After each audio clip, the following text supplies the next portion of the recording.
గత వారం 10 రోజులుగా వీరోచితంగా పోరాటం చేసి మరి ఎక్కడికక్కడ ప్రతి గ్రామంలో అద్భుతంగా తమ శక్తిని యుక్తిని అన్నిటినీ ప్రదర్శించి మరి గెలిచి వచ్చిన సర్పంచులకు గెలిచి వచ్చిన వార్డు సభ్యులకు ఉప సర్పంచులకు అట్లాగే పోటీ చేసి కొద్ది తేడాతో ఓడిపోయిన మన బీఆర్ఎస్ నాయకులందరికీ పేరు పేరున గట్టిగా చప్పట్లతో వారికి హృదయపూర్వకంగా అభినందనలు చెప్పాలని చెప్పి నేను మిమ్మల్ని అందరినీ కోరుతా ఉన్నా.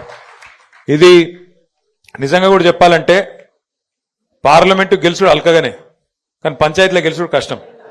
ఎందుకంటే పార్లమెంట్లో మీరు చూస్తూనే ఉన్నారు, కరీంనగర్ పార్లమెంట్లో ఏం చేయకపోయినా ఒక ఆయన గెలుతూనే ఉన్నాడు. మీరు 2 సార్లు ఉత్తగానే ఏం చేయకుండా గాలి మాటలు చెప్పుకుంటే గెలిచిపోతున్నాడు. కానీ పంచాయతీ ఎన్నికలు గెలవాలంటే మాత్రం చాలా కష్టం. ఎందుకంటే ఒక్కొక్క మనిషిని పట్టుకోవాలి, ఒప్పించుకోవాలి, మెప్పించుకోవాలి. ఎందుకంటే ఎట్లెట్లా ఓట్లు తగ్గుతే అట్లెట్లా ఓట్లకు విలువ పెరుగుతుంది. కాబట్టి ఒక్కొక్క ఓటే కీలకమైతుంది. అక్కడక్కడ టాస్లు గెలిచిన వాళ్ళు ఉన్నారు, అక్కడక్కడ 1 ఓటుతో గెలిచిన వాళ్ళు ఉన్నారు, అక్కడక్కడ 4 ఓట్లు 5 ఓట్లు 6 ఓట్లు 10 ఓట్లలో గెలిచిన వాళ్ళు ఉన్నారు. కాబట్టి పంచాయతీ ఎన్నికల్లో గెలవడం సామాన్యమైన విషయం కాదు. ఇంకోటి మీకు తెలుసు, అధికార పార్టీగా మనం ఉన్నప్పుడు గతంలో 10 సంవత్సరాల అధికారంలో ఉన్నప్పుడు ఇక్కడ మన సిరిసిల్లలో కాంగ్రెస్ ఎన్ని సీట్లు గెలిచిందన్నాడు. ఇప్పుడే నేను అడుగుతున్న ఆగన్నను మన రవీంద్రరావు గారిని, యాది కూడా లేదు ఎవరికి. ఎందుకంటే డబల్ డిజిట్లో కూడా రాలేదు. 117 గ్రామ పంచాయతీలు ఉంటే కనీసం 10 సీట్లు కూడా గెలవలేవు వాళ్ళు ఆ రోజు. ఏది మనం అధికారంలో ఉన్నప్పుడు. ఇలా మనం అధికారంలో లేము, నిజానికి ప్రతిపక్షంలో ఉన్నాం. సరే ఉమ్మక్కకు డౌట్ వచ్చింది మనం అధికారంలో ఉన్నామా లేమా అని, కానీ నాకేం డౌట్ లేదక్క, మా వాళ్ళకు కూడా ఏం డౌట్ లేదు. ఇక్కడ అధికారులు, పోలీసు వాళ్ళు, కాంగ్రెస్ వాళ్ళు, వాళ్ళ దౌర్జన్యాలు, వాళ్ళ కిరాతకాలు గత 2 ఏళ్లుగా అనుభవిస్తున్న వాళ్ళందరికీ తెలుసు. మనం ప్రతిపక్షంలోనే ఉన్నాం. కానీ మీరు యాద్ చేసుకోండి ఒకసారి, ఇప్పుడు గత 20-25 రోజులు ఎలక్షన్లు అయినాయి. కనీసం నేను ఏదైనా గ్రామంలోకి వచ్చి మైక్ పట్టుకొని ఉపన్యాసం చెప్పినా, నేను తిరిగినా ఎక్కడైనా పోనీ ఫోన్ చేసి ఫలానోళ్ళో కోటేయండి ఫలానోళ్ళో కోటేయద్దని చెప్పి నేను అప్పీల్ చేసినా. పక్కన కాంగ్రెస్ ఎమ్మెల్యే వేములవాడలేమో ఊరూరు తిరిగిండు మైక్ వేసుకొని, తిరిగిండా లేదా? ఇక్కడ కాంగ్రెస్ వాళ్ళు కూడా తిరిగిండు ఊరూరు. కానీ ఏం జరిగింది మరి? 117 గ్రామాలుంటే సిరిసిల్లలో 80 గ్రామాల్లో మళ్ళీ గులాబీ జెండాను ఎగిరింది అంటే ఇది మీ గొప్పతనం, నాది కాదు. పార్టీ గొప్పతనం, పార్టీ నాయకత్వం గొప్పతనం, మీ గొప్పతనం. ఎందుకు అంటే ఇవాళ పార్టీ అంత బలంగా ఉంది కాబట్టి క్షేత్రంలో అధికారంలో ఇంకొకరు ఉన్నా, కాంగ్రెస్ ఉన్నా, ఇక్కడ మాత్రం కేసీఆర్ గారి మీద ఉన్న ప్రేమ, కేసీఆర్ గారి మీద ఉన్న నమ్మకం, గులాబీ కండువా గులాబీ జెండా మీద ఉన్న ప్రేమతో 80 మందిని మనోళ్ళని గెలిపించినందుకు సిరిసిల్ల ప్రజలకు హృదయపూర్వకంగా నేను శిరస్సు వంచి వారికి ధన్యవాదాలు తెలియజేస్తున్నా. కాకపోతే మరి సర్పంచ్ ఎలక్షన్ లెక్క నన్ను అడుగుతూ లెక్క కూడా చెప్తాను, ఎందుకంటే కొన్ని అనుమాన పక్షులు ఉంటాయి, వాళ్ళకి చెప్పాలి. ఎల్లారెడ్డిపేటలో మనం 14 గెలిచినాం, కాంగ్రెస్ 9 గెలిచింది, బీజేపీ ఒక 3 గెలిచింది. అట్లాగే ముస్తవాదులో గంభీరావుపేటలో మనం 19 గెలిచినాం, బీజేపీ 3 గెలిచింది, కాంగ్రెస్ 1 కూడా గెలవలేదు. అట్లాగే మనకు ముస్తాబాద్లో మనం 16 గెలిచినాం, కాంగ్రెస్ 3 గెలిచింది, బీజేపీ ఒక 3. మీరు చూస్తే తర్వాత వీర్నపల్లిలో మనం 11, కాంగ్రెస్ 4, 1-2 ఇండిపెండెంట్లు. తంగళ్లపల్లిలో మనం 20. మొత్తం చూస్తే 80 సర్పంచులు మనం గెలుచుకున్నాం. అయితే ఇక్కడ మీ అందరితో నా ప్రార్థన ఒకటి, నిన్నటి దాకా సర్పంచ్ ఎలక్షన్లు జరిగినప్పుడు కొన్ని దగ్గరలో మనోళ్ళే కొట్లాడారు. అటు మనోళ్ళే ఇటు మనోళ్ళే, ఇంకా 2 కాదు, అక్కడక్కడనైతే 3-4 కొట్లాడారు.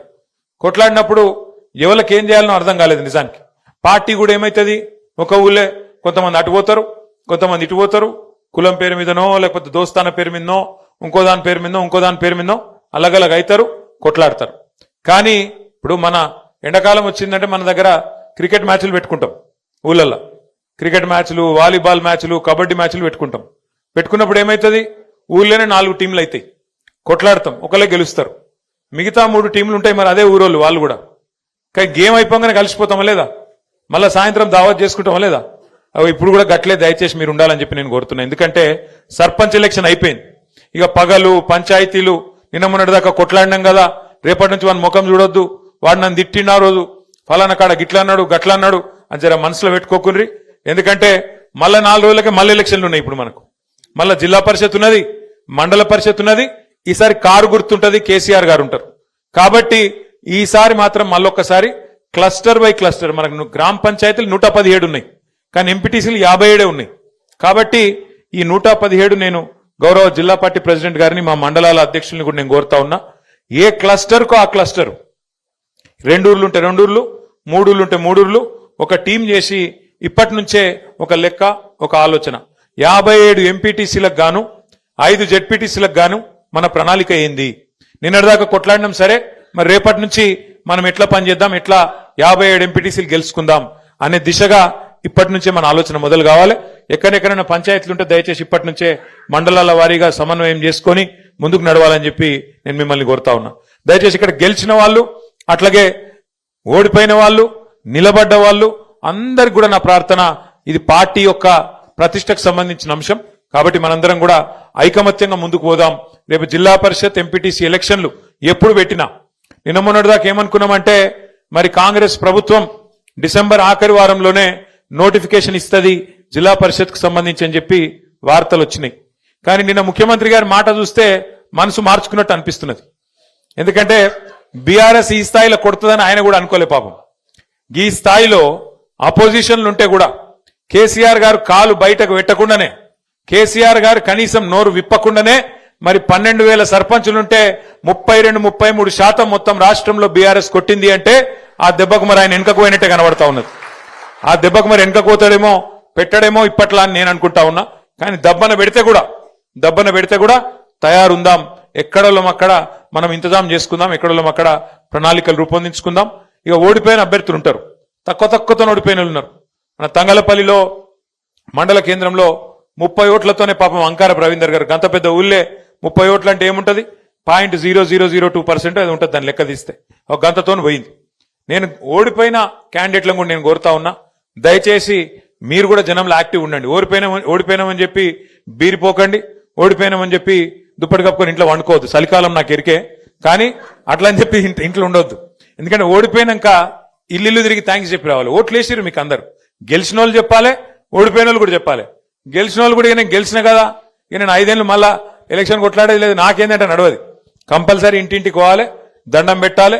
ఎవరెవరైతే ఎలక్షన్ ముందు కలిసినరో, ఎవరెవరైతే ఎలక్షన్ ముందు ఓటేయమని కోరుకున్నారో, మీరు కోరినరో, అట్లా కొంతమంది మీకు వేయలే, అయినా సరే మీకు తెలుసు వాళ్ళు వేయలేదని కూడా మీకు తెలుసు, అయినా సరే పోవాలి. అయినా సరే పోయి ఒక రౌండ్ దండం పెట్టి వాళ్ళందరికీ కూడా ధన్యవాదాలు చెప్పి నేను మీకు అందుబాటులో ఉంటా, మీకు సేవ చేస్తా, ఏ అవసరం ఉన్నా నాకు చెప్పండి అని చెప్పి అటు గెలిచిన వాళ్ళు, ఇటు ఓడిపోయిన వాళ్ళు, మన వాళ్ళందరూ కూడా దయచేసి రాబోయే 2-3 రోజులు మరి ప్రజల్లోనే ఉండాలని చెప్పి మనస్ఫూర్తిగా నేను కోరుతున్నా. పోతారా లేదా? పోతామంటూ గట్టిగా సపోర్ట్లు కొట్టరు దయచేసి ఒక్కసారి. మరి సపోర్ట్లు కొట్టినట్టు కాదు, నిజంగా పోతారా లేదా నేను చూస్తా. Thank you.